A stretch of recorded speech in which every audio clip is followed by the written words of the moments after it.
Programa Sociedade Solidária de volta na edição de hoje falando sobre a inclusão de pessoas com deficiência visual. De acordo com dados do IBGE, o Instituto Brasileiro de Geografia e Estatística, mais de 6,5 milhões de pessoas aqui no nosso país hoje têm ou visão subnormal ou são cegas. A Fundação Dorina Noil, representada pela Kelly Magalhães, desenvolve já há bastante tempo um trabalho voltado à inclusão dessa população expressiva aqui no Brasil. Bom, falando um pouquinho sobre a própria fundação, a sua história está intimamente ligada de uma personalidade que inclusive já falou aqui à Sociedade Solidária e que historicamente se destacou na defesa da inclusão das pessoas com deficiência visual. Queria que você contasse para a gente um pouco mais a respeito dessa personalidade que marcou a história do nosso país com relação a esse tema. Dorina Noil é uma inspiração para nós, né, na Fundação. Foi uma mulher super engajada na causa, né, ela, por vivenciar até, né, a própria causa. Ela, aos 17 anos, ficou cega, né, até hoje não sabemos o porquê, não tem uma patologia específica. Ela, num certo dia, olhando fotos, né, fotografias, e ela sentiu uma cortina de sangue na visão e perdeu a visão, né. E uma das coisas que ela valorizava muito era a leitura, né? O livro, tanto que o desejo dela era se tornar pedagoga, e se tornou, né? Então ela foi para fora, foi buscar recursos, né? Encontrou o Braille para poder aprender e até estudar e levar isso para pessoas também com deficiência visual como ela. E ela trouxe isso para o Brasil, né? Se formou como pedagoga, ela fundou a fundação, né, 68 anos atrás, né? Com um grupo de 30 voluntárias, onde ela ensinou para essas voluntárias que enxergavam o recurso do Braille, né, alfabetizou elas no recurso Braille para que ela pudesse levar o Braille aí a outras pessoas com deficiência visual para que elas tivessem possibilidade de estudar também, né. Tanto que a fundação, quando foi fundada, se chamava Fundação para o Livro do Cego no Brasil. É interessante que ao olharmos a trajetória da Dorina Noil, a gente pode perceber até avanços que nós tivemos no Brasil, no mundo, com relação a esse tema ao qual ela tanto se dedicou. Por exemplo, com relação ao livro em Braille, hoje nós temos também outras alternativas para a pessoa com deficiência visual. Sim, na Fundação a gente trabalha com 4 formatos, né? Além do livro Braille, nós temos o livro falado, que são os audiolivros, né? Que são livros feitos com voz humana.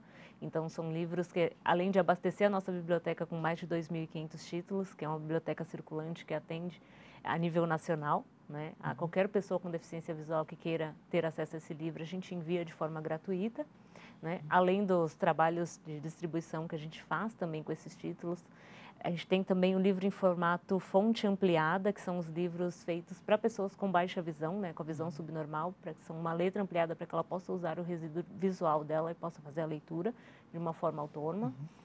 E tem o livro Daisy, que é o livro digital acessível Daisy, né, que ele é um livro voltado para livros de estudo, livros técnicos ou dicionários também, que eles são livros, é um recurso que tem no computador, são um software de leitura, então ele pode navegar dentro do livro da mesma forma que a gente navega com o livro na mão. Então ele marca a página, grifa palavras, soletra palavras, pode voltar dentro de capítulos que ele estava lendo para reler, enfim, ele tem todas as facilidades que nós temos com um livro na mão. Em relação ao livro digital acessível Daisy, que ele também foi lançado para um formato de Android. Então, aquele que tem celular ou tablet com o recurso do Android, ele pode acessar em qualquer lugar de forma móvel e estudar através do recurso.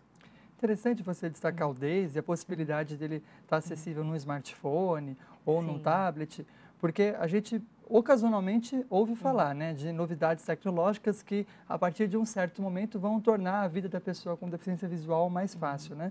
Vocês que estão no dia a dia com a causa, essas novidades que geralmente vêm de países que são de ponta no campo tecnológico, Japão, Estados Unidos, países europeus, elas chegam aqui no Brasil, quando chegam são acessíveis, as pessoas com deficiência de fato conseguem ter acesso a elas, isso facilita o seu dia a dia? Bom, esses recursos têm chegado sim no país, né? São recursos que vêm para facilitar. É claro que se ele tiver um valor acessível é muito melhor, é muito mais fácil para que ele tenha acesso, né, a esses recursos, mas a gente tem uma porção de aplicativos nos celulares que vêm para facilitar e com funções diversas aí, e vem sim para facilitar a vida da pessoa com deficiência. Bom, um dos espaços que certamente esses aplicativos ajudam muito é o espaço das empresas. Afinal, todas elas hoje em dia utilizam muito das tecnologias para tocar o dia a dia dos negócios. Vocês como veem essa questão da inclusão da pessoa com deficiência no mundo do trabalho? De forma geral, as vagas existem, até por conta da lei de cotas que existe no nosso país, mas em muitos locais ainda existe uma dificuldade de conseguir fazer essa ponte entre a pessoa com deficiência e essas vagas no mundo do trabalho. Como vocês veem a realidade especificamente da pessoa cega ou com visão subnormal no que diz respeito a essa inclusão profissional? Bom, em relação ao mercado de trabalho, hoje a gente vê uma facilidade muito maior, né? Hoje nós temos a lei de cotas e a lei de cotas ela veio para facilitar assim, a inclusão da pessoa com deficiência e tem facilitado, né? O trabalho que a gente faz além da capacitação dele, né, em cursos que foi citado no outro bloco, né, que cursos de informática, rotinas administrativas, avaliação fativa, massoterapia e dentre outras coisas também, a gente ajuda ele na colocação no mercado de trabalho.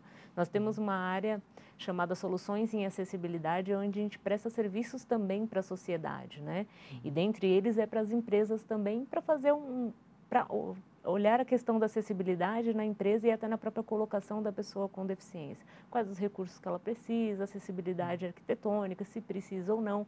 Em geral, no caso da pessoa com deficiência, o baixa visão ele usa o leitor de tela, né?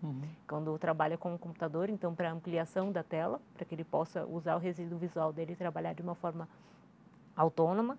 E a pessoa cega, ela tem o recurso que é um software de voz, então tudo que tem dentro do computador ele faz a leitura, né, e transmite isso através de voz e ele pode trabalhar de uma forma muito tranquila. Dentre outras funções que ele pode exercer tranquilamente, mesmo sem o computador. Então, mas a gente acredita muito na colocação dele no mercado de trabalho e a gente vê de forma muito otimista hoje esse mercado, né? Tem colocado bastante pessoas e tem uma busca muito grande das empresas para a colocação dessas pessoas.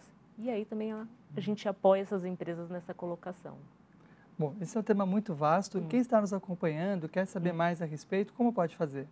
Bom, ela pode entrar em contato conosco, nosso telefone 50870999 ou através do site www.fundaçãodorina.org.br. Bom, Kelly, gostaríamos de agradecer em nome da Legião da Boa Vontade pela sua presença aqui hoje para falar sobre um tema tão importante.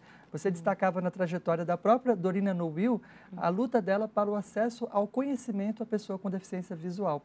A educação é realmente a chave para que as pessoas possam superar todos os obstáculos e consigam vencer na sua vida com autonomia, com independência. A respeito desse tema, eu destaco uma reflexão do criador do programa Sociedade Solidária, o jornalista Paiva Neto, num livro de sua autoria que inclusive foi transcrito para o Braille pela própria Fundação Dorina No-Will. O título dele é Somos Todos Profetas. Ele fala a respeito do livro das profecias finais e as atualidades. Na página 131, ele nos traz a seguinte reflexão. Aristóteles advertia que, abre aspas, todos quantos têm meditado na arte de governar o gênero humano acabam por se convencer de que a sorte dos impérios depende da educação da mocidade. Fechar aspas, fala o autor. Mas onde começa a verdadeira educação? Na pedagogia da Legião da Boa Vontade, que prega a sociedade solidária, visamos formar o cidadão ecumênico, ou seja, o ser humano que transcende a mera competência, visto que muita gente tida como tal está levando o mundo a uma situação de calamidade e perigo. O cidadão ecumênico é o cidadão solidário, portanto, não egoísta.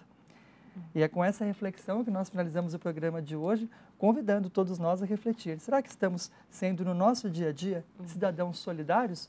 Ou estamos deixando que muitas vezes valores mesquinhos possam atrapalhar a nossa convivência como humanidade? Com essa reflexão, nós abrimos também, Kelly, para as suas palavras finais. Bom, em nome da Fundação Dorina, eu quero agradecer, né? Agradecer o convite, poder falar um pouquinho da pessoa com deficiência, falar um pouquinho do nosso trabalho. Então, é sempre um prazer poder falar um pouco da nossa causa. Obrigada. Bom, e esse tema prossegue. O programa Sociedade Solidária sempre abordando a questão da inclusão da pessoa com deficiência na sociedade brasileira. A nossa edição vai ficando por aqui. Hoje conversamos com Kelly Magalhães, representando a Fundação Dorina No-Will. Ela atua como supervisora na área de acessibilidade e compartilhou conosco a sua experiência no assunto. A você que acompanhou o programa hoje, nosso muito obrigado pela audiência e até a nossa próxima edição.